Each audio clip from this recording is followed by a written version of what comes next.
Hello and welcome to Muscle for Life. Thank you for joining me today. I'm your host, Mike Matthews, and in this episode, I'm going to talk about 7 popular weight loss drugs. And yes, it is going to include Semaglutide, one that is probably the most popular currently, but I'm going to talk about 6 others as well and help you understand how they work, how well they work, potential side effects, and ultimately whether you should consider using any of these drugs, or if you should just stick to the old eat less, move more, and stay patient. Okay, so before I get into the 7 specific drugs I'm going to talk about today, I want to make a few comments on these types of drugs. So they work in various ways. Some of them help you feel fuller sooner, so feel fuller on less food, on fewer calories. Others curb your appetite for food or curb your desire to eat large amounts of food or certain types of food, and that can help with cravings. And other drugs, they make it harder for your body to absorb calories, particularly calories from fat in the food that you eat. Now, these drugs are designed to help people who are overweight or obese and have a lot of weight to lose, and therefore doctors usually will only prescribe them if you are an adult with a BMI of 30 or greater, so that's quite overweight, or a BMI of 27 or greater, so moderately overweight, plus some sort of weight-related health problem like high blood pressure or type 2 diabetes. That said, many people who are not in either of those buckets get their hands on these drugs and want to use them to go from, let's say, fit to really fit or really fit to shredded. And that's one of the reasons I wanted to record this episode. I'm not trying to play doctor here, but I would like to inform as many of my listeners as I can about these drugs so they can think with the bigger picture if they are considering using any of them or maybe are currently using any of them and probably shouldn't be, and so forth. Now, one of the most important things that you should know about these drugs is they cannot replace diet and exercise as an effective way to lose fat, especially to lose a large amount of fat and to keep it off. Most of the research I am going to share with you on these drugs in this episode shows that weight loss drugs are only effective when combined with physical activity and or healthy eating habits. So if you are thinking about trying any of these drugs as a substitute for cleaning up your diet, for example, or following a meal plan, or at least loosely tracking your calories or macros, it's probably not going to work out. And the same thing goes for trying to use a weight loss drug to get around exercising. So some people are willing to restrict their calories. They're willing to do what's required on the diet side of the equation, but they really don't want to train. They're not willing to do even a couple of hours of strength training per week. They're not willing to do any cardio workouts, and they think maybe that they can take one of these drugs instead of the exercise, and that can replace at least the calories that they would burn or the fat they would lose from the additional calories that they would burn through the workouts. So instead of doing that, they think, well, maybe I can just take one of these drugs and thereby accelerate the results of my diet. And yes, that's true to a point. You can probably accelerate weight loss that way, but let's remember that the goal when you say you want to lose weight, it's not just to lose weight, it's to lose fat and not muscle. And if you're like many people, you don't just want to maintain the muscle you have. You actually would like to gain muscle during your weight loss phase if possible, especially if you're somebody who hasn't done much strength training. And so you have maybe a normal amount of muscle, which isn't very much, or you have even less than that. And so then what can happen during a fat loss phase with no exercise, especially no strength training, is you can lose a lot of fat. You can lose a lot of weight. You can maybe lose even more fat and more weight with one of these drugs I'm going to talk about rather than without. However, you also will lose a fair amount of muscle. And if you do things very incorrectly, like heavily restricting calories and eating very little protein, you can lose a lot of muscle, and that can leave you looking skinny fat. That's often how people end up skinny fat. Extended periods of dieting, sometimes extreme dieting, no strength training, very little protein, and they get their weight way down. They lose a lot of fat, but they also lose a lot of muscle, and the resulting look is maybe better than overweight or obese, but not what they were going for, not fit and healthy and toned. Instead, there is still a layer of fat covering all muscle definition. Sometimes there are larger fat deposits, like in men, for example, they might still have a bit of a belly. They don't really have any abdominal definition. In women, it can be a bit more fat than they would like in their hips and thighs and butt, that area, at least in younger women. And then in older women, that fat distribution pattern shifts upward to a more male-like pattern. So as women get older, they will tend to, and this is just hormonally driven, they will tend to store more body fat in the abdominal region. And so you can have a skinny fat woman who doesn't look explicitly overweight, but who lacks muscle definition in her arms and in her legs, and also has a bit of a belly. And so if you are currently using any of these drugs or thinking about using any of these drugs, and if you go through with using any of these drugs, please don't try to use a drug to replace the fundamentals of proper diet and proper training. In a way, these drugs can be seen as supplemental to the diet and the exercise, just as natural fat loss supplements would be supplemental at best. And yes, as you will learn, these drugs work better than natural supplements, which is usually the case, but they still should be viewed as a supplement, not as a pillar of your weight loss program. Okay, let's talk first about the drug Orlistat, which is a prescription pill marketed under the name or brand name Xenical. You can also buy it as an over-the-counter drug, and that brand name is Ali. And the difference is Ali is a smaller dose of Orlistat than Xenical. It's half the dose, so Ali is 60 milligrams, Xenical 120. And both versions, of course, work the same way because they are the same drug. And that is by preventing your body from absorbing fat that you eat, and of course then absorbing calories in fat that you eat. And that can be significant because 1 gram of fat contains about 9 calories, whereas 1 gram of carbohydrate contains about 4 calories, 1 gram of protein about 4 calories. Also, the calories from fat are efficiently stored as body fat, very efficiently, whereas the calories from carbohydrate are not efficiently stored as body fat, something that many people don't know. Research shows that it actually takes a large and sustained calorie surplus from carbs to meaningfully contribute directly to fat gain. Now, it doesn't mean that you can't gain fat by overeating carbs. Ultimately, if you overeat calories consistently, you will gain body fat, but your body does process macronutrients differently. It processes protein, carbohydrate, and fat differently. And in the context of directly turning into body fat, dietary fat is the most fattening, so to speak. Carbohydrate is the second most fattening, and protein is the third most fattening, in that your body essentially cannot turn protein into dietary fat directly. And so Orlistat's mechanism is pretty straightforward. If you absorb fewer of the calories from the dietary fat that you eat, you have a better chance of being in a calorie deficit or achieving a calorie deficit consistently enough and significantly enough to produce meaningful fat loss. But you'll notice that this mechanism does not directly induce fat loss. You can still screw it up by just eating too many calories from protein, from carbs, even from fat, because Orlistat is not going to block all of the calories that you are getting from fat. It's just going to block some of them.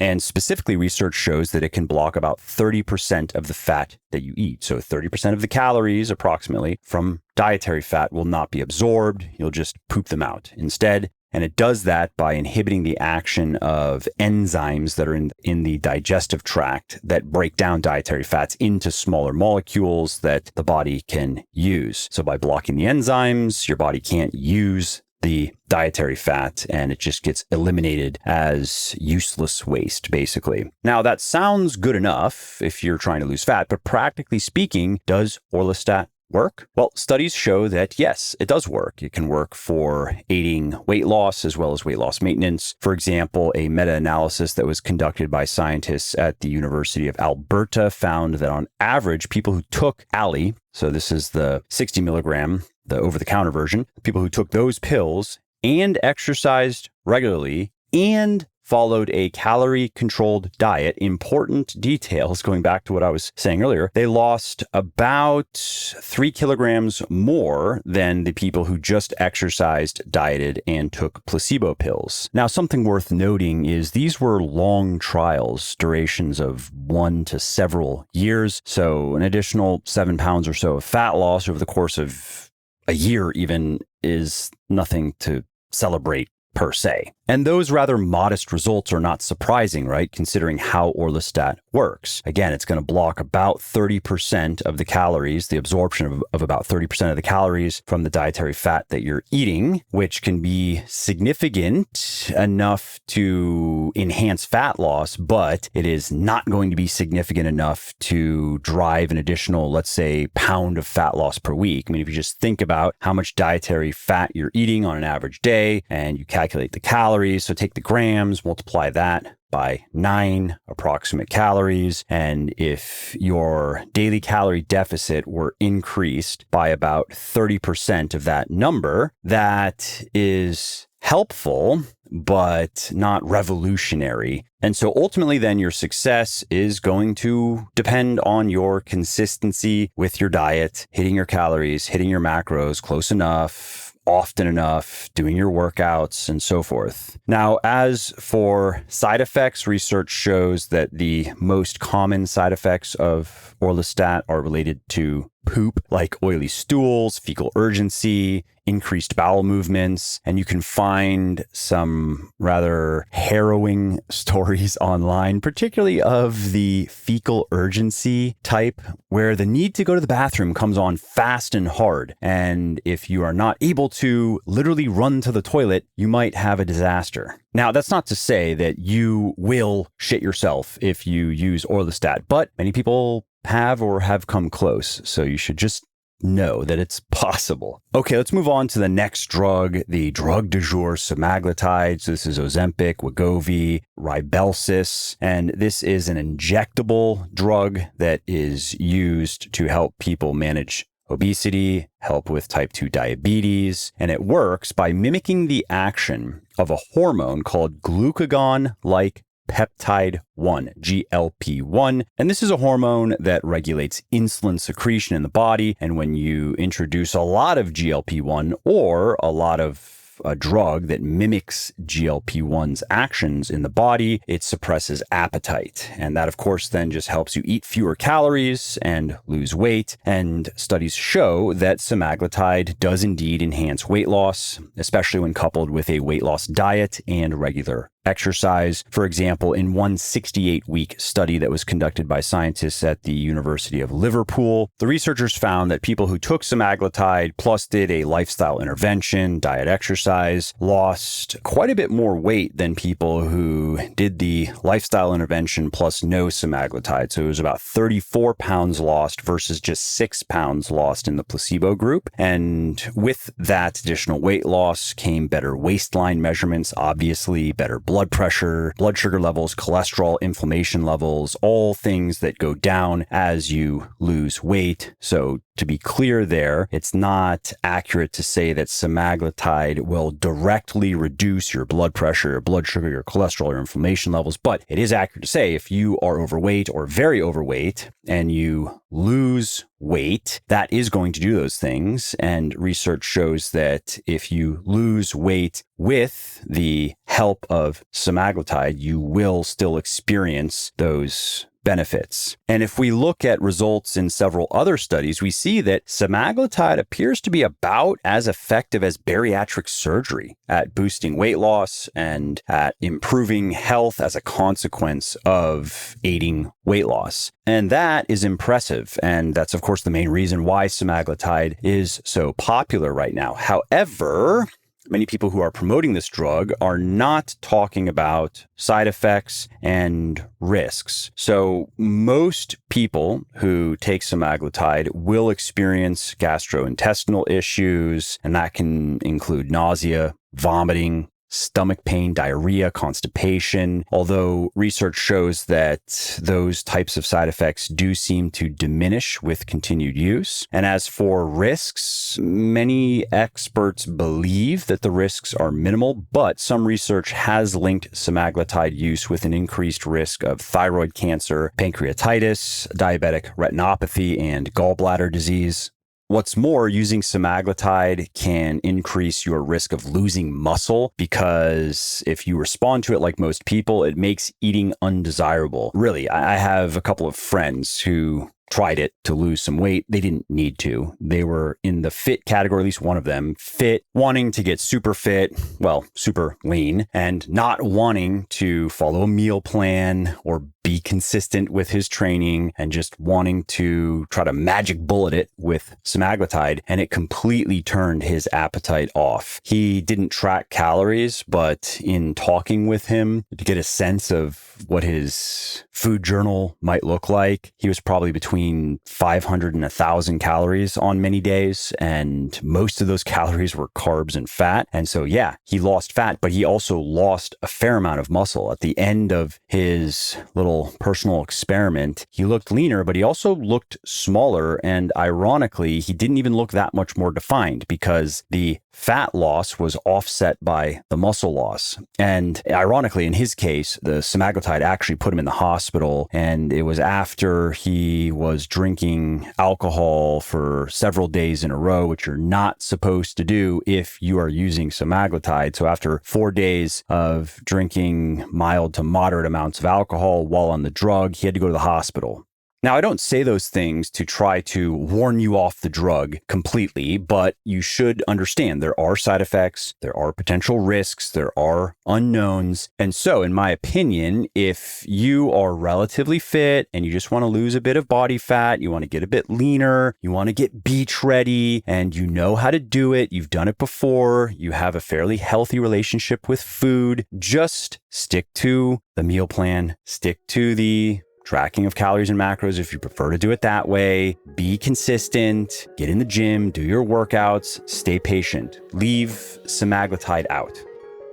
If you like what I'm doing here on the podcast and elsewhere, and if you want to help me do more of it, please do check out my sports nutrition company, Legion, which, thanks to the support of people like you, is the leading brand of all natural sports supplements. And we're on top because every ingredient and every dose in every product is backed by peer-reviewed scientific research. Every formulation of ours is 100% transparent, no proprietary blends, for example, and everything is naturally sweetened and flavored. We don't use any artificial chemicals whatsoever, no artificial sweeteners, no artificial flavoring, and no artificial food dyes. What's more, Legion is also holding its biggest and bestest sale of the year right now. Actually, our biggest and bestest sale ever over at buylegion.com. That's BUYlegion.com. And that means that for the next few weeks, you can save 50% on anything in our store. It's buy one, get one, 50% off on all individual supplements. And then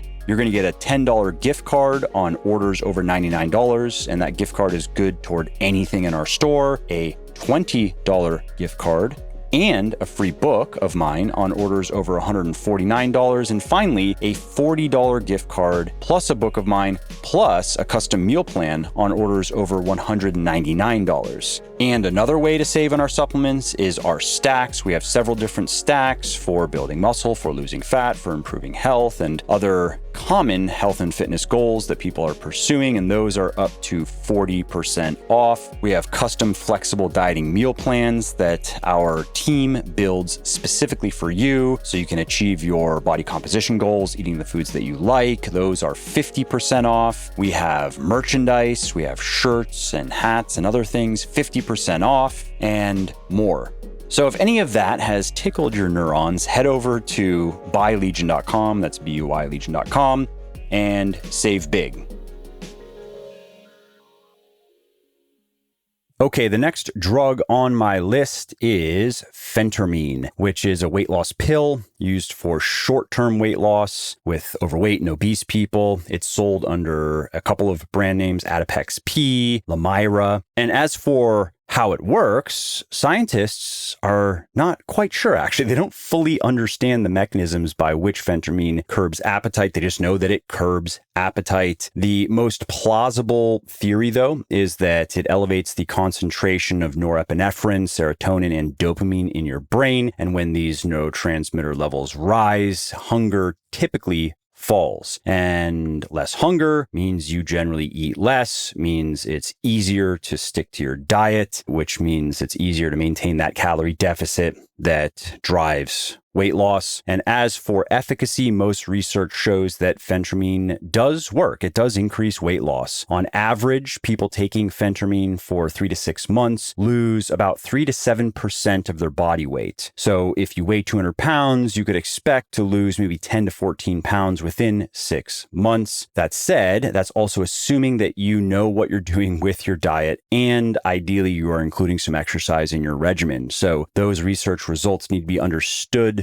through that lens. It's not as simple as take the drug and you're just going to lose 10 to 14, 15 pounds in your first 6 months. No, it means that if you know how to set up a meal plan and you know how to stick to it fairly well and you know how to stick to a decent exercise regimen, you may be able to get better results by adding Phentermine because it's going to help you stick to your diet. It's going to help with dietary adherence. Now, that also means that if you are the type of person who doesn't usually have an issue with dietary adherence, if you are pretty good about hitting your calories consistently, you are not consistently overeating, you are not having crazy cheat meals or cheat days, then Phentermine probably doesn't have that much to offer to you. And that would go for Semaglutide as well. Orlistat may be able to help a little bit because you're able to take that adherence to your calories and macros and get a little bit more out of it because now you are just absorbing fewer of those calories that you are consistently eating. But any drug or any supplement that primarily works by helping you manage hunger and manage cravings is only going to help you better stick to your diet. So if you're already really good at sticking to a diet, adding one of those drugs is not going to do much of anything. Now, something else you should know about Phentermine is research shows that the effectiveness differs between individuals and it also diminishes over time. And so doctors usually recommend that people who are not seeing much of a change in their body composition after 3 months of taking Phentermine to just stop. And if you are looking into Phentermine in particular, you are probably also going to come across another drug that it is often paired with, topiramate. And this is a drug that's primarily used to treat seizures, but it also further suppresses appetite. And so research shows when you combine topiramate with Phentermine, you get even more appetite reduction. So for example, there was a 2021 meta-analysis that showed that people taking Phentermine and topiramate lost an average of about 17 pounds more than the people who were taking a placebo. And this was the result of analyzing various different trials with these drugs of varying durations. But the bottom line is people lost quite a bit more weight than taking a placebo when they took these two drugs together. And the same study also found that the more of the drugs that people took, the more weight they generally lost because the appetite reduction effects were stronger. Now, as for side effects of Phentermine, the commonly reported ones are dry mouth, insomnia, dizziness, palpitations, flushing, fatigue, and constipation. And people respond to drugs differently. Some people experience no side effects whatsoever. Some people experience multiple and heavy side effects. All right, the next drug on the list is Plenity, which is unlike the ones that I've discussed so far because it's not absorbed into the bloodstream. Instead, it functions in the stomach and the small intestine. And here's how it works. So these pills contain hydrogel particles made from cellulose and citric acid, and you ingest the pills, the particles rapidly absorb water in your stomach, they expand, and then that makes you feel full. Many people don't know that food volume is more filling than calories, meaning a larger but lower calorie meal is generally going to be more filling than a smaller, higher calorie meal. And that's been shown in at least a few studies that I've seen, by the way, where researchers manipulated the volume and the calories of meals and found that when volume went up, satiety went up, even if calories went down. In one study, for example, researchers were using hamburger-based meals and using, if I remember correctly, using vegetables like tomato and lettuce to increase the volume of the hamburger meal that was eaten, but not significantly increasing the calories of it. And in another study, there were smoothies that were being made with and without a fair amount of air being whipped into them. And so you had in one smoothie, let's just say 500 calories, and you had maybe 500 milliliters of volume, just making those numbers up, just keeping it simple. And then in another smoothie, you had maybe 400 or even 300 calories, but 750 milliliters because of air being whipped into the smoothie ingredients. And researchers found that the 750 milliliter smoothie, in the case of my made up numbers, was more filling, even though it had significantly fewer calories.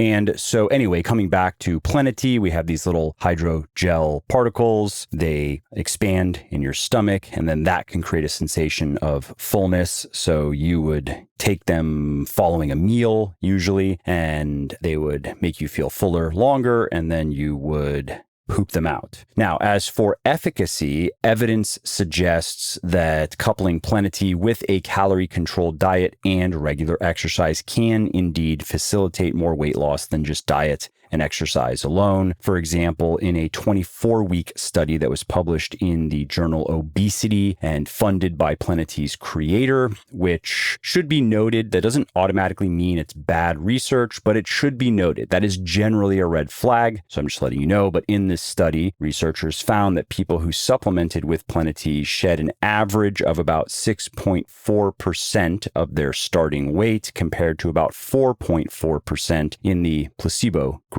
So pretty significant improvement there, about a 50% improvement in weight loss. And additionally, in this study, about 60% of the people who took Plenity lost about 5% of their weight, with 27% losing at least 10% of their initial weight. And 10% of initial weight in 24 weeks is quite good, especially when you look at average results among, let's say, normal dieters, people who don't understand many of the things you probably understand. And supporting that is the fact that researchers found about 42% of the participants taking the placebo pills lost 5% of their starting body weight, again, compared to 60% of the people who took Plenity, and about 15% shed 10% or more, compared to 27% of the Plenity supplementers. Now, as for side effects, the most common side effects include gastrointestinal issues, as you could imagine. Bloating, gas, changes in bowel are the most common ones. However, because Plenity is not absorbed into the bloodstream, it is generally well tolerated, and it doesn't have the potential systemic side effects that are common with other weight loss medications that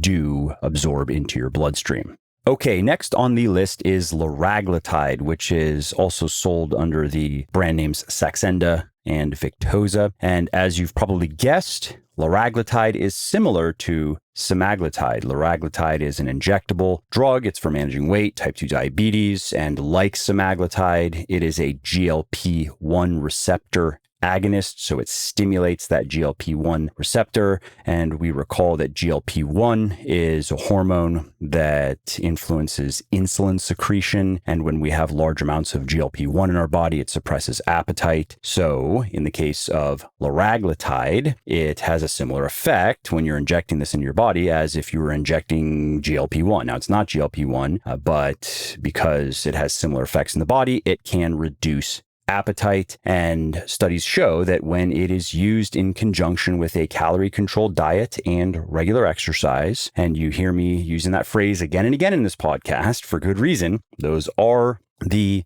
key components to weight loss. You have to know how to control your calories, maintain that calorie deficit, and regular exercise helps with that. And regular strength training in particular helps with improving body composition, making sure you don't lose a bunch of muscle while you are losing a bunch of fat. We want to get rid of the fat, not the muscle. And so anyway, studies show that Liraglutide can assist overweight and obese people in losing weight and preventing weight regain. So for example, in a study that was published in JAMA, scientists found that people who followed a weight loss diet and exercise regimen and took Liraglutide tended to lose between 5 to 6% of their body weight, compared to about 2% of body weight in the case of people who took a placebo. What's more, up to 54% of people taking Liraglutide lost at least 5% of their body weight, compared to about 21% of people taking a placebo, and up to about 25% of people taking the drug lost at least 10% of their body weight in the trials that were analyzed, compared to just about 7% of people taking a placebo. So pretty significant results. Now, as for side effects and risks, research shows that Liraglutide may increase your risk of pancreatitis and gallbladder and biliary disease, and it may also increase heart rate and cause gastrointestinal symptoms.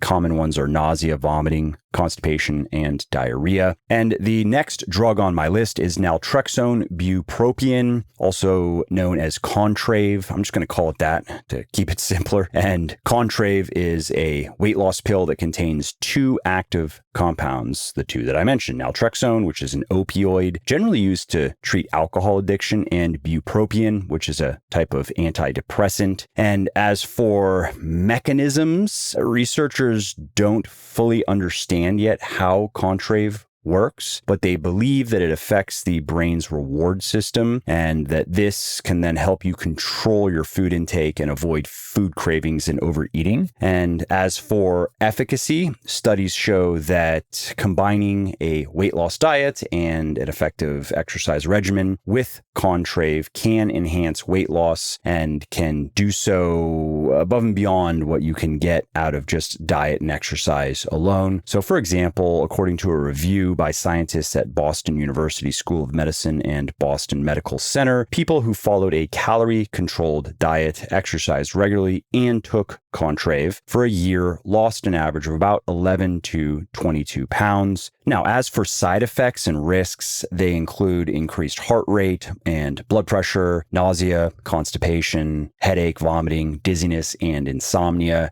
And that's a pretty standard list of side effects for those types of drugs, but I think the antidepressant should be given special consideration because of the amount of research that has come out in the last 10, especially the last 5 years, on those types of drugs, psychotropic drugs of all kinds, showing that they are likely more dangerous than we've been led to believe. For example, research has come out in the last year or so showing that the phrase chemical imbalance has been really nothing more than a marketing mantra, that in reality, there is no scientific basis for a chemical imbalance causing depression. Now, for a long time, though, doctors would say it, medical textbooks would say it, pharmaceutical advertisements would say it, and the message was very simple and very effective. Oh, you're depressed? Well, that's because there is a chemical imbalance in your brain, and so you just have to take this drug here that will fix the chemical imbalance, and you will no longer be depressed.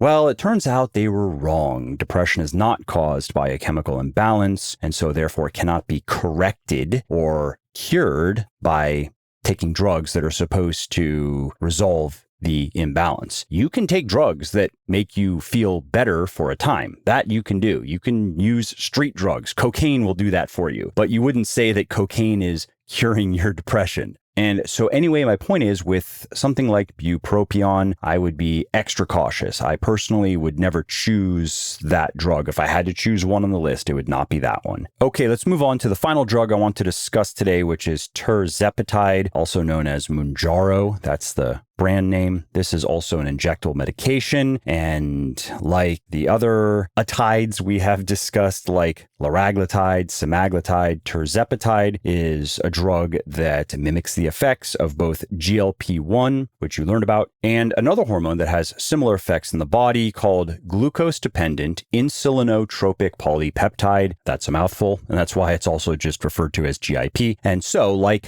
our other two atide drugs, Tirzepatide works by reducing appetite, and early research has shown promising results for this drug. For example, in one study published in the New England Journal of Medicine, dieters took either a small, moderate, or large dose of Tirzepatide or a placebo once per week for 72 weeks. And at the end of the study, the people who took the small dose of Tirzepatide lost an average of about 15% of their body weight. People who took a moderate dose lost about 20%, and people who took the large dose lost about 21% of their body weight. And if we look at the placebo group, they lost about 3% of their body weight. So for some people, this drug can certainly help a lot. Now, as for side effects, it's similar to the two other atide drugs. Gastrointestinal disturbances are most common: nausea, diarrhea, constipation, but so far it seems to be fairly well tolerated. Okay, so those are the 7 drugs I wanted to discuss with you today. And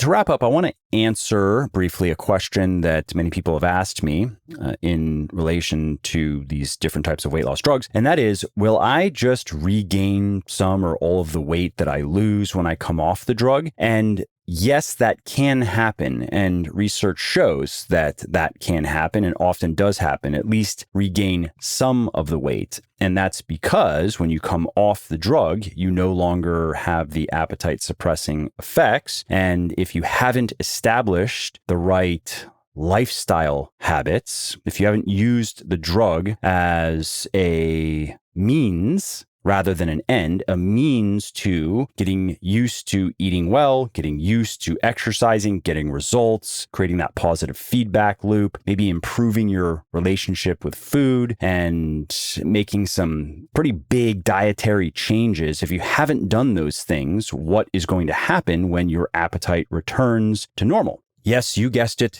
Then you have the rebound. You have the post-diet weight regain period that happens to many people who yo-yo diet and people who crash diet. They can somehow, some way force themselves to starve for a period, and they can lose a bunch of weight, lose a bunch of fat, unfortunately, lose a bunch of muscle. And then when they can no longer starve, they gorge themselves and often regain all of the weight that they've lost and even gain more. Many people, unfortunately, when we look at their body composition over time and we look at their dietary practices, especially if they are the yo-yo type of dieter, their body fatness is slowly increasing over time and their total amount of lean mass is decreasing. And so that is exactly what can happen with any of these drugs that I have mentioned in today's podcast if they are not used properly. And using them properly, again, is using them